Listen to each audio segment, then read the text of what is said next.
gracias por estar con nosotros. Eres samarquina, bibliotecaria de larga trayectoria. Nos gustaría encontrar el porqué de esa pasión por la biblioteca y sobre todo por esa profesión tuya que es de bibliotecaria y de buscar, armar y conseguir colecciones y libros. Cuéntanos un poco. Bueno, creo que la influencia es de mi padre, que fue un luchador social, ¿no? Y en donde en uno de sus travesías laborales, cuando finalizó de trabajar en una oficina, cesó, pues aprovechó para irse a la selva con el sueño de sembrar café. Sin embargo, terminó siendo el fundador de podríamos decir, la primera biblioteca indígena en la zona Campa. Y te estoy hablando de los años 56, 58, ¿no? Esa fue la primera influencia, porque vinieron a mi casa. Yo vivía en ese entonces en Breña, era muy pequeña, y mucho me asombró que nos visitaran indígenas con su vestido de cushma, con sus atuendos naturales, nativos, pero muy contentos de venir a visitar al profesor, porque mi padre había fundado la primera biblioteca, pero como parte de una escuela en la comunidad nativa Campa. Y había hecho todo lo posible porque el ministerio en aquel entonces pues les dotara de libros, lápices, y venían a hacer unos trámites con él aquí a Lima, directivos de la comunidad Campa. Esa fue la primera influencia, ¿no? Después, otra influencia es que yo estudié en un colegio, digamos, de carácter parroquial con monjas ursulinas, donde tuve la gran suerte de tener en el aula una biblioteca fabulosa como parte de los materiales que yo podía llevar a casa, llevar y traer pues los libros que quería. Como era buena lectora, la madre directora permitió que yo pudiera llevar a casa cuantos libros quería, así como los puzzles y algunos otros materiales que me podían servir a mí en mi primaria, en mi educación primaria, para formarme y a la vez tener espacios lúdicos de llevar a mi casa esto, ¿no? Me pareció fabulosa las lecturas que en aquel entonces yo tenía, pues de Mujercitas, las aventuras de Salgari, los libros de Dickens, cuentos de hadas rusos, franceses, flamencos. Era una maravilla lo que tenía yo en esa biblioteca. Y esto era una riqueza que a lo largo de mi vida, esto era en primaria, a lo largo de mi vida, ya trasladado a una edad en donde tenía que formarme en una profesión, después de estudiar 3 años y medio en Ciencias Sociales en San Marcos, decidí, después de una experiencia de trabajar en el archivo del Diario de Marca, en el año 1980 y hasta el 83, trabajaba en el archivo, pues me decidí trasladarme al programa de bibliotecología que con la gestión de Marcos Martos, en aquella época, estamos hablando del 85, abrió, ¿no?, como posibilidad. Entonces decidí trasladarme a la Escuela de Bibliotecología, ¿no?, como una de las primeras promociones, de tal modo que entre el 90 y el 95 estudié en el programa de Bibliotecología de San Marcos. Hubo muchas experiencias, digamos, a causa del conflicto armado que me hicieron retrasar, digamos, mis estudios, pero yo venía ya trabajando en bibliotecas, ¿no? Me pareció que era muy importante aportar, así como mi padre, una escuela a la zona nativa, ¿no? Me pareció muy importante aportar desde el desarrollo de bibliotecas, desde organización de bibliotecas en distintos espacios, aportar también cultura a la comunidad, ¿no? He organizado varios centros de documentación. En el 94 el Centro de Documentación de la Red Nacional de la Mujer Rural, en el Centro de la Mujer Flora Tristán, que me valió para que tuviera una invitación en un coloquio que hace la Casa de América en Cuba, ¿no?, para presentar esa experiencia, porque organicé un catálogo sobre la mujer rural entre 2000 y 2000, perdón, entre la primera década de los 2000, ¿no? Entonces esto era como un blanco y negro de la mujer rural, de la situación de la mujer rural en esa época. bueno, después de organizar este centro de documentación, he organizado otros centros de documentación, como el del Servicio de Medicinas Provida, que tenía información para los botiquines comunales, ¿no? O la biblioteca del Colegio de Contadores, ¿no? Hasta que en 1995 me convocan para poder organizar la biblioteca del Centro Cultural de la Embajada de España, ¿no? Empezamos en 95 con una dotación de 500 libros, cuando la biblioteca todavía era parte de la construcción que estaba finalizándose del Centro Cultural, de tal modo que esta organización, que para mí ya tiene una trayectoria de 28 años, me permitió tener una labor de gestión desde la cooperación cultural, ¿no? O sea, relacionándome con el medio de la institucionalidad del libro, alineándome al trabajo que tenía que ver con la construcción de políticas del libro, capacitación a gestores del libro y la biblioteca, o trabajar con contrapartes de la literatura infantil, como fue el año 2009 con el Centro de Documentación de la Literatura Infantil, el IBI, Perú, sede, ¿no? Organizamos con esta sede concursos de literatura, de blogs, ¿no? Fue hermoso ver que, por ejemplo, el primer premio de cuentos ilustrados, te estoy hablando de la convocatoria del año 2009, ¿no? El primer ganador fue un artista en aquella época, 2009, Rember Yaguarcani, pues tenía 24 años, ¿no? Ya era un artista destacado, pero se lanzó al mundo de la literatura con este premio. Le publicamos el libro, los cuentos ilustrados, se publicaron en el 2009 por la editorial Santillana, era parte del premio, se publicaron como mil títulos, ¿no? Al tiempo se agotó, y en 2015 la Cooperación Española, en una de sus convocatorias para publicaciones, decide publicarlo en España, en la sede. Y es así como tiene una nueva edición, es el libro hermoso, El sueño de Winaima, de Rember Yaguarcani, presentándose en la Feria del Libro y postulado por el IBI a su Congreso Internacional de Literatura Infantil del 2012, donde su libro de cuentos se posiciona en el puesto 44 de 169 libros importantes de literatura a nivel mundial, ¿no? Entonces eso empieza a ser un trabajo que hace ver que la literatura, la cultura, el arte puede posicionar los temas de las comunidades a nivel mundial y ganar un encuentro entre culturas. Eso es lo más importante, ¿no? Eso fue muy afirmativo del trabajo que he podido tener entre mis manos en lo que se llama la promoción de la literatura infantil, ¿no? El Centro de Documentación de Literatura Infantil ese mismo año decide trasladar su fondo en custodia a la Biblioteca del Centro Cultural de España. Bueno, ahí está todavía en custodia.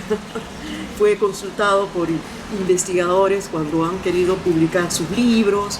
Su fondo aportó 238 libros a una exposición en la Casa de la Literatura el 2012, una exposición de la ilustración del libro infantil peruano, la historia, pues de allí salieron 238 títulos, lo cual fue una honrosa validación de lo importante que es este centro de documentación y los libros que aguarda.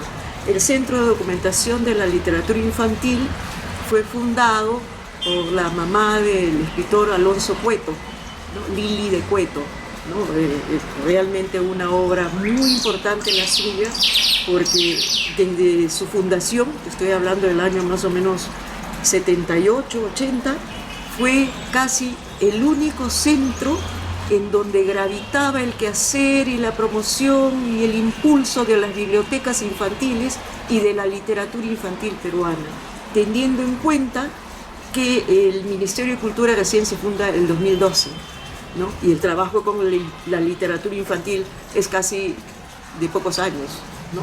Con la Casa de la Literatura, ¿no? Eso es la parte que tiene que ver con mi trayectoria hasta llegar a la biblioteca del Centro Cultural de España. Es importante esa labor que has hecho en la biblioteca del Centro Cultural de España. Tienes muchos años trabajando y has organizado todo un ideal de conseguir los mejores libros, de editar, de difusión, de promoción. Cuéntanos un poco tu labor acá. Bueno, la Biblioteca del Centro Cultural de España, en principio, es Cooperación Cultural Española. Es un espacio de encuentro entre España, Perú, Iberoamérica, ¿no?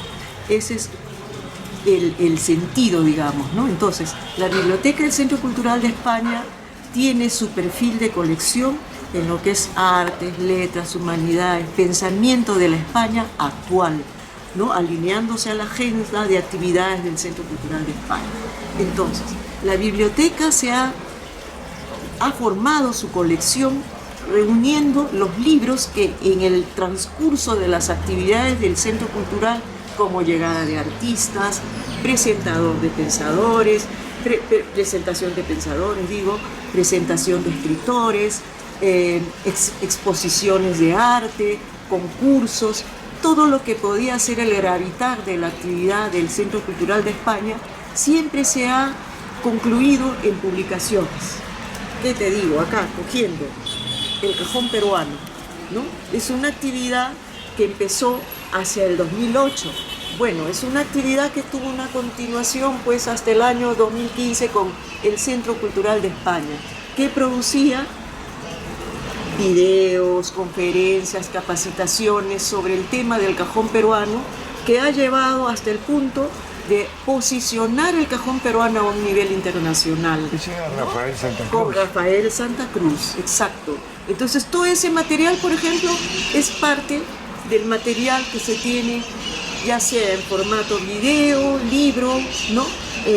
Grabaciones, ¿no? De las capacitaciones. Acá veo uno extraordinario de Blanca Varela. Blanca Varela. El Cuéntanos. tema aquí. Esto es parte de las publicaciones que se proponen a España, a su plan de publicaciones anual. Vamos por 6 títulos de publicaciones que se proponen a España para su publicación, por ser en cierto modo obras que necesitan de ser publicadas, como esta obra de Blanca Varela, que reúne por primera vez todas las entrevistas de Blanca Varela, ¿no?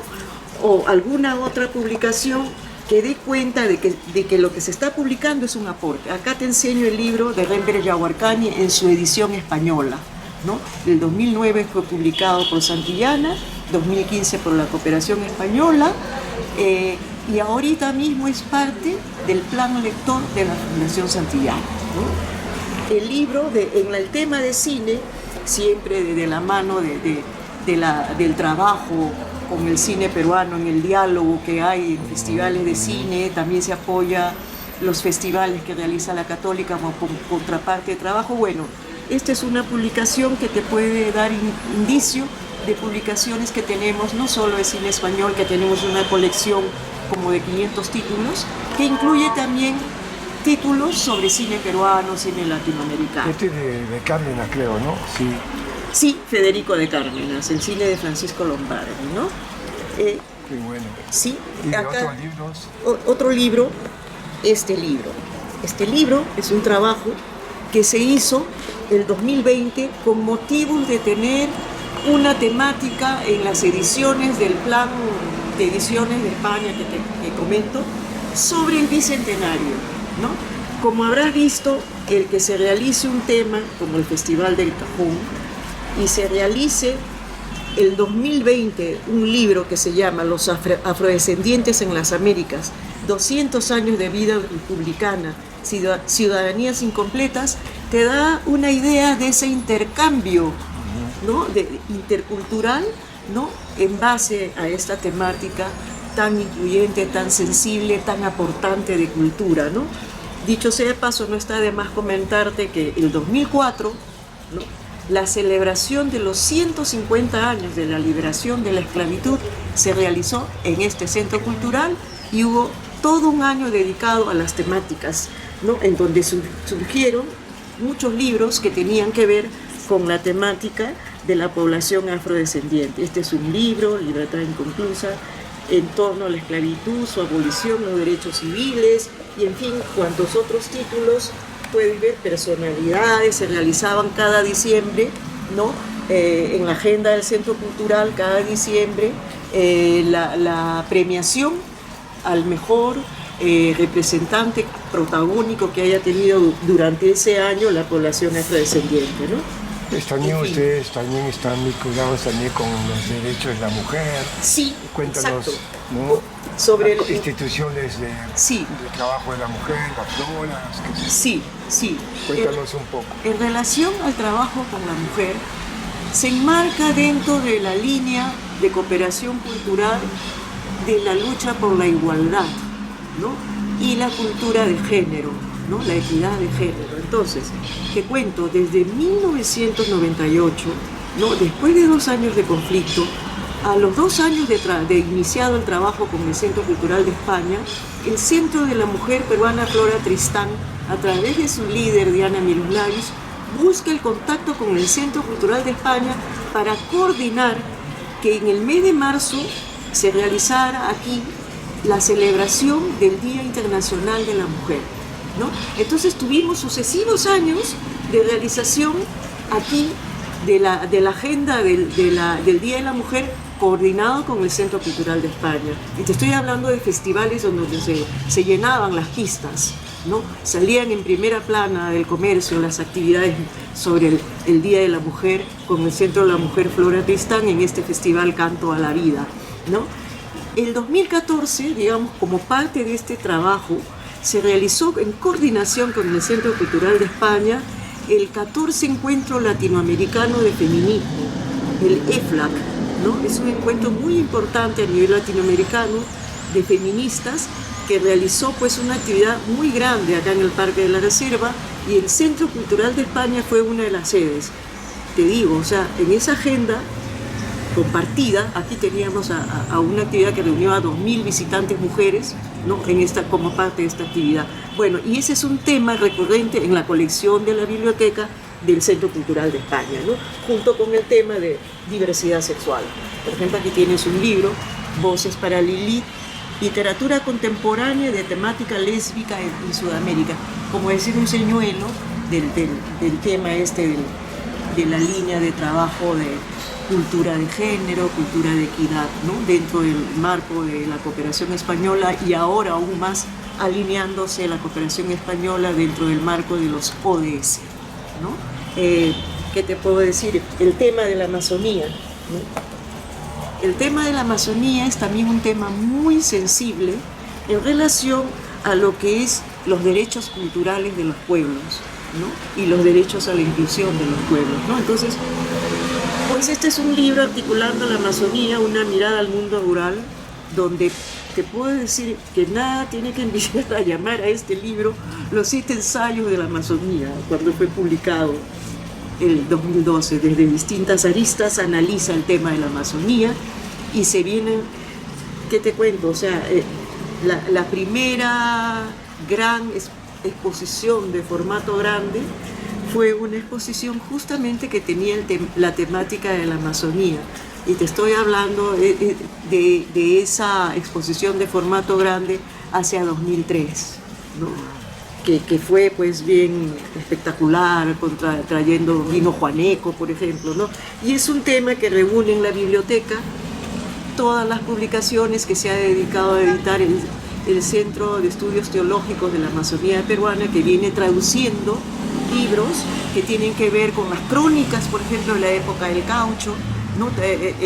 Dejado por visitantes franceses, exploradores ingleses, como Roger Casement, que hace poco se le publicó su álbum fotográfico de hallazgo reciente, ¿no? Dando cuenta de cómo se trataba la población indígena durante la época del caucho, ¿no? No lo tengo acá ahorita, pero te menciono que es un libro maravilloso, que es pues el álbum fotográfico que se elevó a Inglaterra para advertir cómo estaba siendo tratado el indígena peruano, ¿no? Dime, ¿cómo funcionan los servicios de la biblioteca? Ahora, ellos tienen... Sí. Uno puede encontrar los libros, lo puede pedir, lo puede... Sí. Para trabajar. Sí. Han digitalizado libros. Cuéntanos un poco. Te cuento, mira. Desde que se fundó la biblioteca y formó su colección, decidió tener la más amplia accesibilidad a la llegada de los usuarios y su satisfacción en los servicios. Una primera característica es armar la colección, te estoy hablando del año 95, cuando se empezó a organizar, a estantería abierta, ¿no? Que da posibilidad de que tú entres sin la menor intención de buscar tal o cual tema, pero sin querer lo encuentres, ¿no? La mayor accesibilidad por ahí. La otra accesibilidad es el servicio de préstamo. En aquel entonces no había carnetización. Ha habido carnetización desde que tenemos un servicio ya más establecido, ya te estamos hablando desde el año 1999 más o menos en adelante, evolucionando, claro, servicio de préstamos. Actualmente prestamos 5 libros para casa, sacando un carnet que es muy fácil de adquirirlo. Traen fotocopia de DNI, fotocopia de un recibo de servicios de la casa, porque te voy a prestar libros, y una foto para el carnet, ¿no? Y el acceso a consultar la colección, que ya vamos a tener una colección de 28.000 títulos entre libros y revistas, ¿no? Es a través de la web del Centro Cultural de España. Puedes consultar desde cualquier acceso de internet, como puede ser un celular, ¿no? Buscas, ubicas. Y para los niños, que tenemos una colección infantil como 1.000 títulos casi, en los meses de verano anunciamos el programa de lectura de verano, que es prestar para los niños durante 2 meses, que es sus vacaciones más o menos, 10 libros para que lleven a casa, como una pequeña mini biblioteca, y 5 libros para sus padres, ¿no? Durante ese tiempo de 2 meses, por supuesto que pueden venir, cambiar los cuentos. Ese es el programa de lectura de verano. Y en agosto, el programa de lectura de invierno, similar al programa de lectura de verano, pero ya con el tiempo de 1 mes, ya no de 2 meses, ¿no? Este servicio lo tenemos funcionando desde el año 2015, muy regular, muy sustantivo, digamos, porque es un servicio que tiene bastante acogida y mucha simpatía entre los padres, ¿no? Y después el servicio, pues te puedes prestar libros, revistas, por 15 días, renovarlos por 2 veces más, o sea, puedes tener la literatura que has escogido durante 45 días en casa. ¿Hablaste también de audiovisuales? Sí. ¿Películas, Sí. videos? Cuéntame. Sí. Desde que el Centro Cultural de España inició su agenda de actividades, estamos hablando de 1998, las actividades realizadas en el Centro Cultural de España se graban, ¿no? Entonces, los materiales grabados eran dejados en la biblioteca, donde teníamos una mediateca, una fonoteca y una videoteca. Este material, que más o menos conforma un repertorio de 6.000 títulos, está terminando de ser digitalizado, con el fin de formar un repositorio consultable en los distintos niveles que permite el acceso de los derechos de autor. Pero lo fundamental es que se está formando un archivo de estas de presentaciones en el auditorio. Pues han venido pensadores muy importantes, ¿no? Hemos tenido pensadores como Sabater, que ha venido más de una vez, ¿no? O algunos pensadores hasta ingleses, cuando venían por algún motivo a Lima, pues nuestro director en aquel entonces, Ricardo Ramón Jarne, le gustaba traerlos y se presentaban acá en el auditorio, ¿no? Escritores, digamos que teníamos hacia el año 2006 y hasta el 2012 una coordinación con el Ministerio de Cultura de España, en donde organizábamos lo que llamábamos Semana de Autor. Venían 2 o 3 escritores españoles, se presentaban con otros tantos escritores peruanos y entablaban diálogo, ¿no? Pues esas conferencias y pues esos escritores que ahora son consagrados hoy día, en aquellos entonces estaban empezando su labor. Hoy en día siguen viniendo escritores y escritoras que están gravitando en lo que podríamos llamar la literatura contemporánea española, ¿no? Y que sus libros pues se encuentran aquí, ¿no? Y que por algún motivo han venido a Lima por ferias de libro, por encuentros en el High Festival y se presentan aquí, ¿no? Pues estamos recordando ahí, por ejemplo, a Almudena Grandes, a Laura Freixas, ¿no? A escritoras destacadas, importantes, ¿no? Lo mismo a nivel infantil, ¿no? Eso es lo que tenemos en la colección de biblioteca y lo que se presta abiertamente, ¿no? Como servicio. Lo de la digitalización es un proyecto que sigue su curso. Estamos finalizando la parte de la digitalización, entraremos a otro proceso, ¿no? que es consecutivo a que se diseñe la plataforma, cómo va a ser consultado, ¿no? Tenemos y vemos el gran trabajo que realiza el Centro Cultural en el país, en el Centro Cultural de España. ¿Cómo ves tú la proyección después de tantos años de labor y de eficacia en cuanto a la difusión de la cultura iberoamericana? ¿Cómo ves tú ese asunto? Yo lo veo muy deslumbrante, porque sobre estos cimientos en los que ha crecido la biblioteca del Centro Cultural, siendo esa plataforma, receptáculo, ¿no?, que en forma de libros se ha reunido en la biblioteca, pues, ¿qué te digo? Aparte del servicio digital de las grabaciones, que va a ser una cosa novedosa, también estamos teniendo ya repertorios que son más allá de españoles, como la colección de fotografía contemporánea internacional, que son 300 catálogos que vinieron para la Feria del Libro de 2018, en donde España fue país invitado de honor. Te menciono esto como una novedad, digamos, porque después vino la época del COVID, que no nos hizo hacer una exposición siquiera de estos libros, ¿no? En relación a la colección de fotografía, que pues viene a ser en estos momentos una profesión muy al día, ¿no?, de plano a la industrialización, al arte, ¿no?, fotográfico y de video. La colección de fotografía contemporánea internacional, no ha sido posible de exhibirla, ¿no?, porque después del 2018, en que llegó esta colección, pues tuvimos la pandemia. Yo creo que va a ser parte de reavivar y mostrar colecciones, ¿no? Y la biblioteca va, conjuntamente con el Centro Cultural, a entrar en una etapa de remodelación, ¿no? Se están parando los servicios, ya se ha anunciado el cierre temporal del Centro Cultural, dentro de ello los servicios de biblioteca, pero va a ser, digamos, una nueva faceta, un nuevo rediseño tanto de la biblioteca, que bajará al primer piso, como que también modernizará sus servicios, ¿no? Habrá nuevos espacios, ¿no?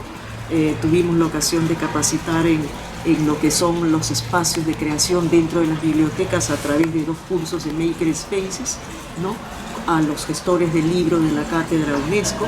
Bueno, pues eso yo creo que se va a aplicar también de hacer aquí un Maker Space, ¿no?, espacios colaborativos, ¿no? Eso está dentro de la perspectiva, y eso me parece una consecución muy grande para la biblioteca. Tu tarea y tu labor acá ya pasó más de 20 años desde que tú estás trabajando acá en el Centro Cultural de España, ¿cierto? Pues sí. Cuéntanos, ¿cómo ves esa proyección? Me tocó organizar la biblioteca el año 1995, en septiembre, ¿no? Ahora me está tocando pues almacenar la biblioteca, esperando su rediseño y la consecución de nuevos servicios.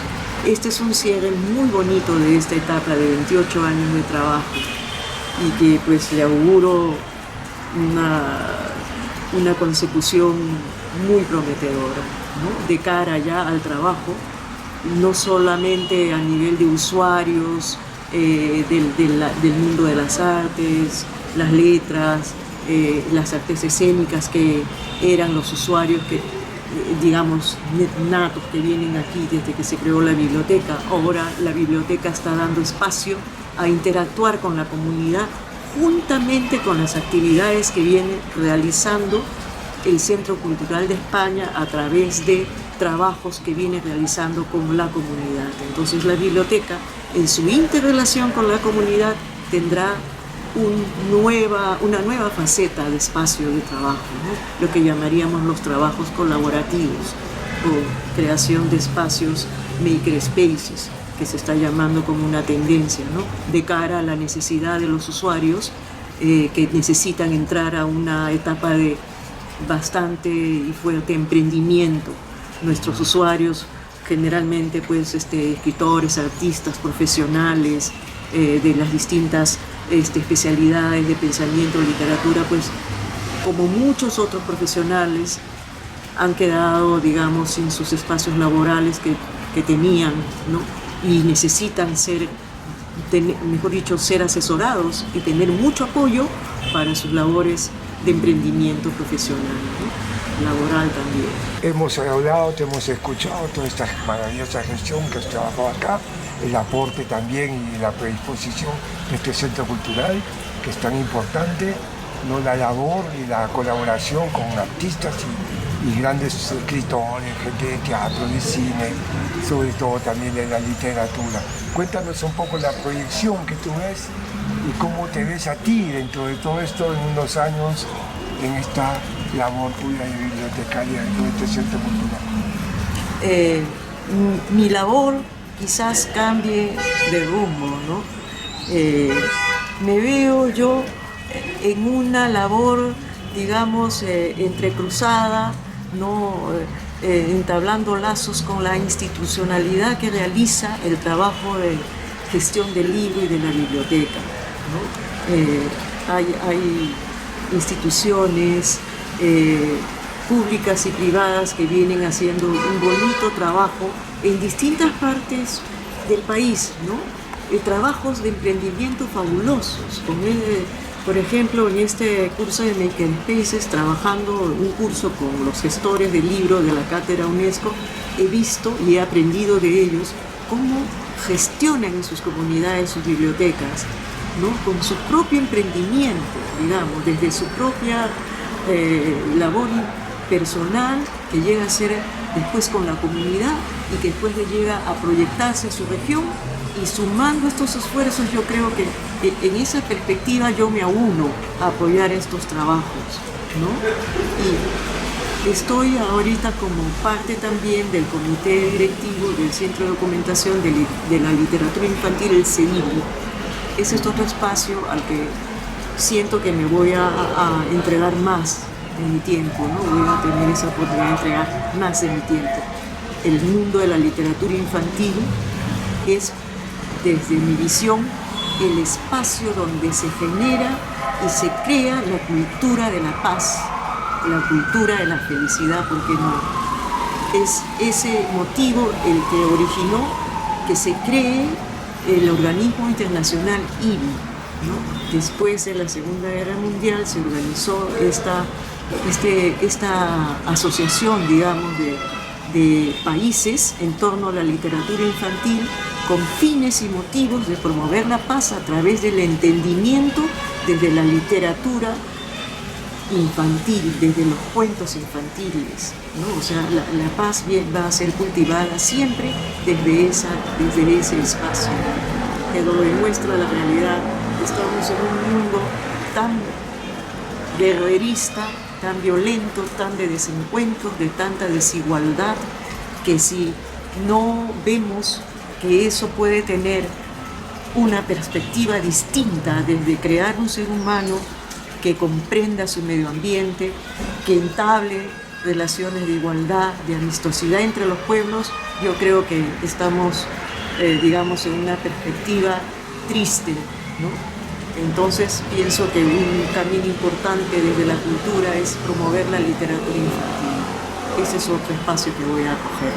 Estamos viendo acá una serie de libros también dedicados a los niños. Cuéntanos un poco ese emprendimiento. Este es, bueno, un par de libros de los que te había comentado que eran propuestos al plan de ediciones de la Agencia Española de Cooperación Internacional desde su sede en Madrid. Estas son dos publicaciones muy importantes porque se han difundido a nivel de eventos internacionales. Esto es, digamos, puede ser una dedicación en pensamiento para mi nieta Galia. A nivel personal es una personita que junto a su madre, mi hija Laura, siempre me inspiraron en recurrir a la literatura infantil como forma de explicarnos la vida, ¿no? Y las perspectivas de la felicidad. Eso. Gracias, muchas gracias. Ay, gracias a ti.